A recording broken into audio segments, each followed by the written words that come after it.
Hello and welcome. Yes, it's me, Mystery. We're back, baby. I've been a bit of radio silence for some personal stuff, but I'm excited to say it was so good to see that the Ghost of Tazavesh Season 3 is upon us. And I thought, why not start doing more and more content? So, we're going to do our first impressions. Tell me if you enjoy it. If you don't, then don't hang around. But let's have a watch.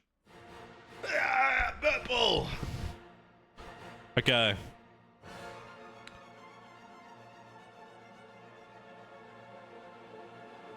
The Void. Wowcast! Hello everyone and welcome to Wowcast. This is my dream role, guys. We're gonna get there. I'm gonna have all my hair all done up like this. It's gonna be fancy. It's gonna be good. Today we're going to talk about the next major content update, Ghosts of Koresh. Bethany, tell me To more. help us uncover what's in store, I'm joined by two developers who helped bring Koresh to life. Please introduce yourselves. I'm Drew D'Souza, and I'm a lead encounter designer. Drew D'Souza. Steph for you. Nah. The names are good. First things first. They passed the name What check. is Koresh and why now? So Koresh isn't a new term to us. You know, way back in Burning Crusade, we first heard about them when we met the Ethereals in Netherstorm. And you know, they told us tales of Koresh, a beautiful arid homeworld for the Ethereals, until Dimensius the All-Devouring came and consumed their world soul. So we helped the Ethereals get revenge in Netherstorm, and we thought the matter was finished. And for the first time here in Ghosts of Koresh, we'll be stepping foot on what's remaining of that planet, this. Thank you, Blizzard. Like, the goblin stuff is cool, but the World Saga is like what brought me back for War Within. So this stuff, we're talking about planets, we're talking about the Void, we're talking about the main story. I'm all about it. I'm all about it. This is where, like, Legion was pinnacle, I think, because we had space travel. People love space, man. People love space. And I love that we're going to get another planet. This is where we get those big picture stuff, right? The sword, what about it? Who knows? But it's big. We like big stuff. I'm like this. Okay, hit me.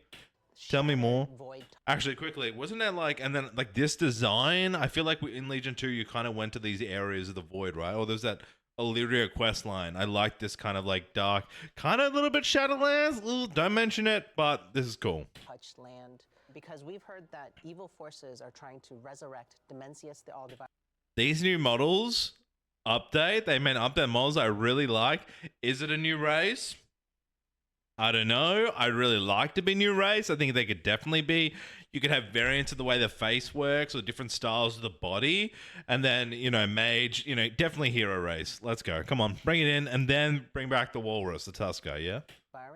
And if that happens, the Ethereals are toast. And then Azeroth will be next. Yeah, that doesn't sound too good for us. So, Okay. who's going to help us try to stop Dimensius? You know, with a threat like this, it's all hands on deck. Yeah. In the last major content update, Illyria sort of took a step back and undermined. But she'll be here front and center with her old mentor, Locust Walker, as he brings us to his old home planet. And the eager players among us will have already gone through the content in Legacy of Aerithor, where I've been away, but we're definitely going to do this lore walking stuff so we can get the story. I think I love it. there is a feature called Lore Walking, which gives hints to sort of the content that's coming up here in Ghosts of Koresh. What are the hints? We learned that Venari and the brokers are interested in helping. Not only that, they've brought their entire city, Tazavesh, the Veiled Market, from the Shadowlands, and placed it here right in Koresh. So we'll be able to use that as a home base. We're going to gather as much help as we can so that we can face Dimensius in the raid Mana Forge Omega. I'm excited to see Venari. I know a lot Mana of people Forge are too. Omega. You mentioned the raid. Can you tell us more about that, Drew? Absolutely, there's a lot to talk about. Yeah, tell me our raid more. in Ghosts of Koresh is Mana Forge Omega. It's a giant facility that's been built up on the planet to harvest cosmic energy. Okay. I feel like raids have become, maybe they've always been that way. I'm trying to think of like, and I'm gonna get a lot of hate here, but BFA is always my favorite. I like the BFA raid with Jaina because it was like, we're invading, we're doing stuff. You know, think of like Siege of Ogrima, where it was like, it wasn't really just a building, but more recently it's when like, let's go kill this building. Let's go to the Nerubian Palace and destroy this palace. Let's go to this. Looks like Mana Forge building, destroy. You know what I mean? Hopefully there's a bit of second stuff here where we start in this Mana Forge building and then we teleport somewhere else. I like when the battle isn't just so controlled in one area. You know what I mean? I feel like it adds more to the lore and story if it like breaks out into the world that we've been playing in. That's kind of my vibe. But purple color, really cool. Bit different. And let's have a look at the We're gonna be finding bosses. our way in and through it to take on Shadowguard's Ethereals, who are trying to Do you see 2 rogues here and a holy priest? I do. revive Dimensius. I do. While we're in there, we'll face down with an army of Ethereals still being wrapped, the creature they're harvesting silk from, and even a Why do they need silk? Oh, they're silk wraps. Their body? Is that what they do? They harvest the silk and then wrap themselves in the body? Is that why they need silk? What do they need silk for? mysterious council of demon hunters that have found their way onto Koresh. Ooh. Now, I've been a bit naughty and been reading a lot of Twitter. Demon hunters? Demon hunters, guys? Void demon hunters? Demon hunters. There's a lot of whispers around that. I'd love to do another video on this. Watch out. Oh, and of course, it's going to end with a cosmic level battle with Dimensius, who is the biggest raid boss we've ever. Oh my How big are god. we talking? Like City of Stormwind sized? What? Yeah. What? This is what I'm talking about, Blizzard. Epic battles that make me feel worthy. I've been, we've got like 20 years of raiding, and we've these magnificent heroes that have, battled to the ends of the verse. We battled Sargeras, and then we went and fought, we beat some goblin, man. This is back. This is it. This is it. Don't let me down, 11.2. We want an epic battle. Please. Do you have any examples of Is that the artifact too? The artifact that's like, oh my god, video artifact. Is that the heart? Chad, is that the heart, the artifact? boss mechanics in the raid?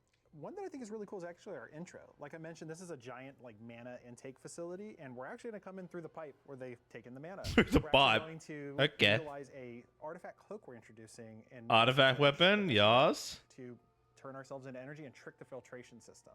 So our first boss encounter is against a warden that's overlooking these pipes. I love We're his going to need to go claw. in and out of energy forms to survive. I'm excited for my Energy forms, okay. So let's break down Reshii Wraps. What's the fantasy? Reshii Wrap, Reshii We wanted Wrap. to give Wrap, players Reshii Wrap. an upgradable artifact that had a visible component for transmogs, of course, because that's the true endgame of WoW. Cooper in my guild loves this transmog stuff, man. But I like that it changes. That's always cool, always fun. But didn't interfere with any tier sets. So the Okay. Reshii Wraps are an artifact cloak that helps us turn our bodies from corporeal into an energy form. Okay. A very powerful person within the campaign helps us gather these. Is it Thrall? Does Thrall help us? Where's Thrall? I want to know where Thrall is. Is Thrall the one who helps us? Probably not. It's probably Khadgar in his wheelchair. Be like, take me to your very powerful person. It's Khadgar. Has to be Khadgar. Come on. Ethereal artifacts and coalesces them into the Reshii Wraps.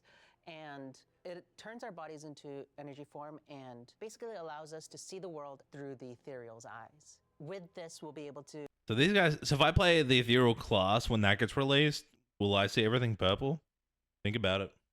interface with an outdoor activity called phase diving, which allows us to enter untethered space, which is an entirely different way to look at Koresh. Okay, you've lost me here a bit, Lizard. Isn't this just the World Soul mechanic? Because we used to, you have the World Soul, you go to that point, you would then phase into this, golden yellow blue stuff when the heart was bleeding, and we would phase into this form. This is just purple versions of that, no? It's an overlay that introduces new creatures, new objectives, new world quests. Yeah, I'm feeling like it's exactly the Word Soul stuff. Maybe, I guess, they're adding more, you can, you'll do... There'll be a mount or a rare. There'll be a hidden quest line. I mean, it'd be cool if there's secrets to the Secrets of Azariah stuff and there's some stuff it affects the world. That's cool, but I feel like this would just be another thing we do. It's not really a big grab for me right now. New mechanics. And the cool thing about the Reshii Wraps, it sort of interfaces with so much content across Ghost of Koresh.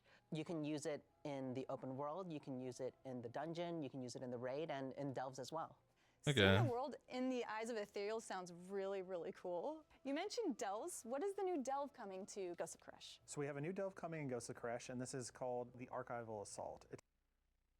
Okay, chat, do people actually enjoy delves? I'd love to hear more about this delve situation. Because for me, I play the game a lot, so I have plenty of geared tunes. Of course, I Mythic Raid, I do M+ at a high level. For me, delves are just a chore. The only time I did delves at the start when I wanted to min-max a tune, then it was for achievements. But the only really thing I enjoyed in delves, if I really am honest, was the little boss fight we had in Undermine, the 2 boss fights, those delve fights, we fight a mini boss for the mount, which kind of related to like the mage tower, that solo difficulty. That was fun. That I enjoyed. Delves, I'd love to know how people actually enjoy this solo content and like use it to level and are actually using it. So if you're in the chat, hit me up, because I just think it's cool and it adds variance, I guess, but how many people are actually using it? Like if they're investing all this time into this, I'd love to know if they could invest that resource into something else, or it's an actual big bit of content people enjoy. That's what I'd like to know. It takes place in the Azure Vaults and Dragon Isles. You might be familiar with that place, but Okay. this time it's chock full of Ethereals, Ethereal pirates, some brokers, and I do love these ethereal pirates. They look sick. To take advantage of your Reshii Wrap to unlock Brand never does good. Brand used to be good at the start. Now not so good. Hopefully they change brand. Change brand, please, Blizzard. unique challenge gateways. They might have boss rushes or unique challenge rooms and need the cloak to access them. Okay. Additionally, we're doing a little bit of a social feature This could be fun. in here where you'll be able to see your friend's presence. They might be able to leave you What? messages. You see their ghosts running around where they died. Dark Souls? Dark Souls? Are they doing Dark Souls? Is this Dark Souls? What? Maybe. Yeah. So I can make fun of my friend dying Yep, in a certain yep. place. And Got it. speaking of dying, Okay. A bit of Dark Souls action, some bit of boss fight, and a bit of Dark Souls. Yeah, you got me. I'm enjoying that bit more. Nemesis for this season. Okay. Nemesis. familiar with her? That's what I'm talking about. Nemesis. Fun. This is fun. Her name is Nexus Princess Kaiveza. Oh We no. have unfinished business with her. No.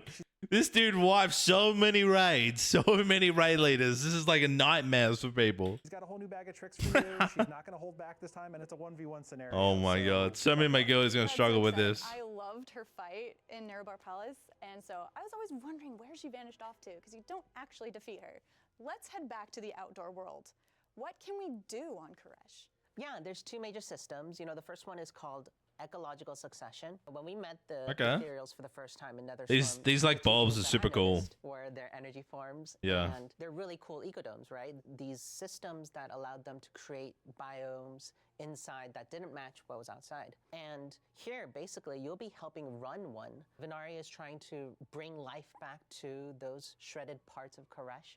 And with that, she needs your help to fill it with Okay. animals and creatures that really Yes. thrive in the Koresh Pokemon's back, ecosystem. baby. What this means is that she'll ask you to go back to previous zones, get animals, and experiment and see if they can survive in the Koresh ecosystem. This is and then fun. Release them to create a thriving ecology. Think of it as like a void Jurassic Park, where you're just Hell trying yeah. to make sure that this beautiful place can thrive.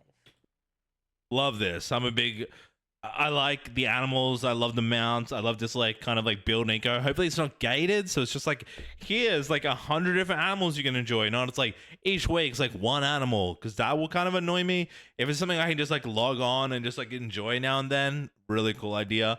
I love it. These 2 foxes, hella cute. I can build my own little ecosystem. That's fun. That's really well done. Thumbs up. The other feature I want to talk about is phase diving. I already mentioned it a little bit. Yeah. It's Tell me more. Tell me basically more. an overlay across all of Koresh, where you get to switch to energy form and enter untethered space to access a whole slew of new content. You can expect to see anything that you'd normally see in the outdoors, you know, treasures, rares, lore objects, all that. But there's also things that are unique specifically to phase diving. One of the features that I can talk about here is called warrants, where you're going to be helping the constable of Tazavesh hunt down notorious monsters. I am looking forward to also See, it just feels like the word sword mechanic. I'm not really. This isn't like like I was for the animals. I mean, I didn't really yell, but I would yeah animals. But this is kind of just like yeah, it's cool. I mean, it's just like a different way we can see the world. But I feel like it's just me. Like okay, I gotta do these world quests. When I do it in the separate to help me get rep, to help me get a mount. You know, I'm gonna have to like farm some sort of mount. They'll be in season 3 to do that. I'll have to be in my form. You know, I'd be cool if there's like. We could use it in dungeons to like skip different mobs. Like say we're in a dungeon round plus and I could phase into a different phase and fight different mobs. That's really cool. That's what I'd like to see. I don't think it's going to be like that. If it does, hell yeah. building my own ecosystem. That sounds so cool. Yeah. Anything with animals, you got me sold. Vibe. I get it. Earlier we spoke about the new raid. What else Yeah. is coming to season 3? Oh, there's a lot to talk about here. So first off, we have a new dungeon coming with Ghost of Koresh. Woohoo! It's called Ecodome Eldani. It's very important to the Ethereals. It's a 3-boss dungeon We're going to be fighting Wow, the 3 Devourers, boss. invading one of these places, eating some of the wildlife Steph talked about earlier. That's bad. We're also going to be fighting off a force of wastelanders that have taken over this place. We're going to It looks open. I like open dungeons versus linear dungeons. fight our way through and figure out why they want this place. One more note with this dungeon is it'll be immediately available on normal, Cool. heroic, and baseline mythic. Well done. with the update on Ghost of Crash. I think the really cool thing about Stuff to do week Dino-Pokemon 1. too is that the canonical route that the storyline takes place is the campaign, the raid, and then Ecodome Aldani. And Oh, that's not a thing that we do after. often, you know. So I'm really looking forward to seeing how people Okay. react to this cadence. So what are the dungeons in the dungeon pool? Oh yeah, let's dive into that as well. Let's talk about the What are the dungeons in the dungeon pool? What did the community vote for? Was it those epically fun ones, or was it the ones that have really good trinkets? returning ones first. So we're going to head Halls back of to Stone. Windreth and visit our friends, the Fast raid was really fast though, because we had the affix literally use like stealth through mobs. Like Shroud was also used a lot here. Interesting how it will happen. Maybe rogues will come back. I don't know. Those are big skips were important for this one. Venthyr and the Halls of Atonement. So the next two, like Steph mentioned, Tazavesh is coming back. So Tazavesh. Tazavesh should come back. Of course. One of Tazavesh sucked, and one of them actually was awesome. This the one you started to start. We're going to have Not Tazavesh good. Gates of Wonder, where we're actually fighting through the markets and bazaars and streets Yeah, this straight one, not good. of Tazavesh, chasing down Solia, and then we'll have the second half. This was good. This is fun. This is very fun. You'll enjoy this. If you didn't do this, you'll enjoy this. Skips, big pulls, very fun. The boss is pretty good, pretty easy. Which is Solia's Gambit, where we're chasing him through portals and eventually having our final showdown. The last boss was a bit hard. This was a bit hard. As a mega dungeon experience in Ghost of Crash. Okay. Starting with season 3, you'll be able to play it in The only time I've enjoyed Mega Dungeon was like hard mode. First time we had hard mode for, I guess that might keep going this way, but we had hard mode for Karazhan. It took me a couple of weeks to get the mount, and they had hard mode for what is it? For Megagon, and you had the mount there where no one could die. Those few weeks, like you could sell that because it was quite difficult. That's what I hope they're dealing. It's what he's talking about right now. in hard mode as the baseline mythic difficulty. It'll have increased challenges, hard mode mechanics, and Okay. really awesome rewards. I'm Cool. looking forward to it. Also- Really awesome rewards, guys. Yes, that better be a really big mount with like lasers. had a community vote for the last 4. What were the winners? This. People in the chat argue with me. Has anyone actually voted these that didn't want the trinket? Tell me more. Yeah, it was really cool to see what players' favorite dungeons were in the world. And the Favorite four loot that was. players chose were Operation Floodgate from season 2. There's no way. Like this was okay. If the community is full of casual players, my people that didn't push keys, I can see this being voted in because it has, the Giga Zap. He's awesome, right? There's some really cool stuff. It's a fun dungeon. On the side, the difficulty of this dungeon to time is so obscene that it's not fun at all. You can instantly wipe and you just don't time the key. It's a very hard dungeon. Going back to punch some goblins. But it has a good trinket, right? Just awesome. This terrible to dungeon. Again, very difficult. But it does have a really good trinket. It does have a really good trinket. We're going to round that out with Oh, was there a good trinket in this one? Was it the Brood? Was there another good trinket? from season 1 of The War Within. At least this one's short and quick, so I think that's one definitely. But it also had a big trinket. Karakara, City of Echoes, and the Dawnbreaker. I don't think this one had a trinket. This one might be the only one that doesn't have anything good, and it was fast and was fun. I can see this one getting voted in. Please tell me if anyone voted this because they liked the design. Love to hear it in the chat. Tell me more. Just quick note for the season 1 dungeons, we are going to take a pass, on the visuals, the combat pacing, the cast times, the number of abilities even, to make sure they're aligned with season. Hey, can we bring back stun Any interrupts? Important notes for players to know about for season 3? Actually, not directly season 3 related, but on the day of the update for Ghost of Crash, you're going to have access to non-bountiful delves and all season 3 dungeons for heroic and mythic, baseline mythic difficulties. That means there will be Bit of fun while we're doing the rewards. You can get yourself a head start. Of course, Mythic Plus. Probably won't be like it's of a mythic raider. You're probably going to need loot or eye level upgrades, but at least something to do once you do all the dailies. I'm sure there's a whole story stuff we get to do and explore the world. A lot of people will be farming rep, farming rares, the usual. And the raid will open the following week. Nice. You have plenty to sink your teeth into on day 1. And oh yeah, one more thing. We've heard feedback for a long time now about how dungeon checkpointing works, especially in like Mythic Keystones where your timer's ticking down and whatnot. We're going to revisit our philosophy there on how long these how long a run back is and when they unlock, and we actually want to visualize some of this in game. Ooh. So as you unlock checkpoints, you'll have an icon on your map. Nice. And you'll also have these stones that warp in and show you if I release. This is cool. This is really well done, Blizzard. Another win. Yes. I think it's really cool. This is definitely one people like, where's the checkpoint? I think it helps a whole range of players. It definitely visually looks really nice. I'm about this. Well done. I'm coming back. I don't want people asking that question anymore. That is so exciting because I can't remember for the life of me every checkpoint in a dungeon. So thank you guys. And what about class sets? Yeah, there's new set bonuses to talk about as well. And Mana Forge or Mega. We'll definitely do a tier list on this. I love talking about Mog. First view here, I think this is Feldra at his front. I like the little dwarf on the far left. I like the chain maybe on this like DK looking dude at the front, but I think those like pads we've seen before, maybe they're a bit modified. Warlock, the head looks kind of cool, but I think, yeah, there's a bit... I'm not too sold on too many here. I think the Fel one is definitely good, and the Paladin I'm really liking, but I don't know about the rest. Maybe this one here, is that Hunter with the feathers? That looks alright. We're trying something different with the set bonuses. Up until now, they've been focused on your spec or your class. With this update, we're actually going to target your hero talents. So in my case, I play an Arms Warrior, I play Colossus. I'll have bonuses targeting Demolish, but also have spec hooks if I'm like a Prot Warrior versus an Arms Warrior to make sure that they're still competitive. We got you on the spec level, but we're targeting hero talents. Oh, that sounds really cool. Okay. So is it just Demolish, it affects, or like... So if I'm in Scale Command, I get Scale Command buffs. If I'm in Chrono Ward, I get Chrono Ward buffs. Okay, that's interesting. Might make it more within the specializations a bit more, you know, aligned instead of very different. Like a lot of specializations kind of dominate.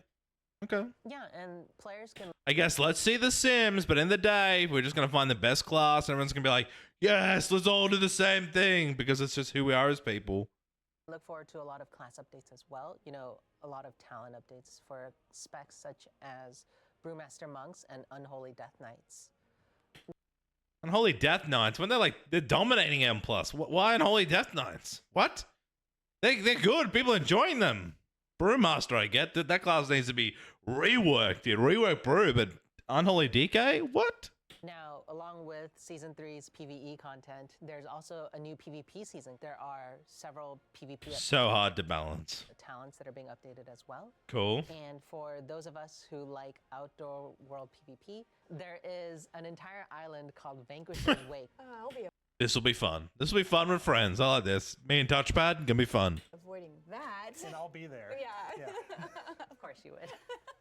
Before we wrap up, what are you both most excited for in this update? For me, I'd have to say it's Dimensius. Yeah. It's going to be a cosmic level encounter. There's planets blowing up. Planets blowing up? Azeroth?